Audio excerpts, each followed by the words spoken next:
Wien he comes to Mumbai to visit me त्याला message करते, पोचलास का, जेवलास का, नीट जर्नी झाली का. तर तो म्हणतो की तुझ्यामध्ये हे एक आहे की सगळ्यांची काळजी घेणं. Getting ready, doing photoshoots is a very big part of our life.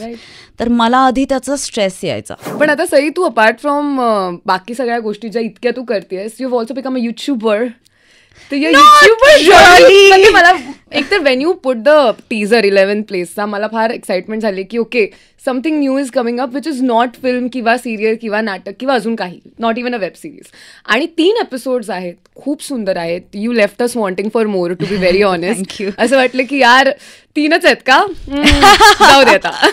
पण एस्पेशली एक गोष्ट जी मी नोटीस केली 11th प्लेसच्या 3 एपिसोड्समध्ये, की जेव्हा तू पहिल्या घरातून नवीन घरात मूव्ह करत होतीस, तेव्हा त्या पहिल्या घरातल्या किती छोट्या छोट्या गोष्टींसोबत तुझी अटॅचमेंट होती. बी इट एखादं झाड, बी it soft toys, B it तुझे मग्स.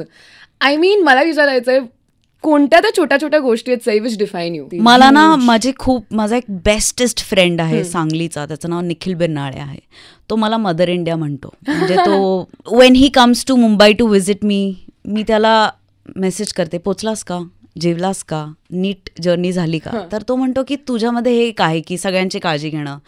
मला हे जाणवत नाही, but lot of people have told me. तर मला असं वाटतं ह्या छोट्या छोट्या गोष्टी माझ्यात आहेत ज्या मला काही लोकांमुळे याची जाणीव होते. तुला पण माहिती आहे की I have been admiring you since forever आता. आणि आय डोंट नो, तुझ्या स्वभावातलं असेल किंवा अप्रोचमधलं काहीतरी रिअली क्लिक्स विथ मी. आणि आय फील की अशा पद्धतीचं this is the shade that I want to be in, you no.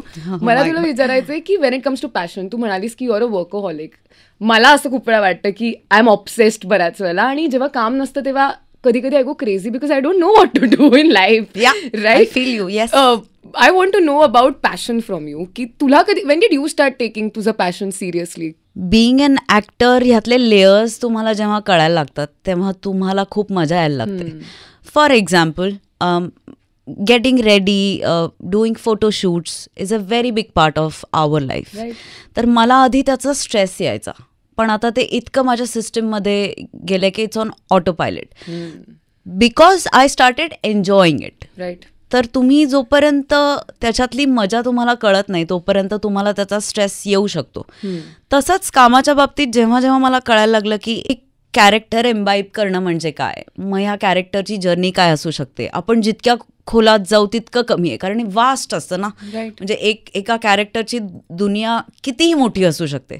तर तुम्ही त्या वास्टनेसला केवढं प्लस करताय तेवढं तुमचं कॅरेक्टर चांगलं दिसून येणार. हे जेव्हा मला कळायला लागलं तेव्हा आय बिकेम ऑब्सेस्ड. आणि आता मला म्हणजे खरंच नाही दिसत कामासमोर काही, म्हणजे फेल आहे सगळं असं म्हणायला हरकत नाही. राईट. आणि is there any flip side passionate असण्याची जी तुला कधी 100% एक नाही, खूप फ्लिप साईड्स आहेत की मला स्वतःसाठी वेळ मिळत नाही, मला फॅमिलीसाठी वेळ मिळत नाही, काही आपल्या जवळच्या व्यक्तींच्या आयुष्यातले महत्त्वाचे दिवस असतात त्याचा भाग बनता येत नाही. अशा खूप जास्त फ्लिप साईड्स आहेत ज्या आपल्याला छोट्या वाटतात, पण त्या मिस केल्यानंतर, म्हणजे आमच्या सिनेमामध्ये एक डायलॉग आहे की बस मिस केल्यानंतर कळतं की ती आपली होती.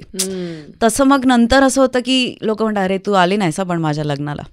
तेव्हा असं काळजात सर्र होतं थोडं. पण म्हणजे असं कुठेच नाहीये की तुम्हाला सगळ्याच गोष्टी मिळणार आहेत. स्वतःला ब्रेक देणं कधी डिफिकल्ट होतं तुला? हो. To allow yourself? No, I do allow. कधी ती नेसेसिटी बनते किंवा अलार्म वाजतो की ओ अलार्म आहे, म्हणजे फिजिकली अलार्म वाजतो की ओ आता ब्रेक घ्यायला पाहिजे, तेव्हा मी ब्रेक घेते. पण मेंटली आता ब्रेक घ्या हे सांगायला माझ्या आयुष्यात खूप लोक आहेत फॉर्च्युनेटली, आणि ती मला वेळोवेळी सांगत असतात, तेव्हा मी ब्रेक घेत असते.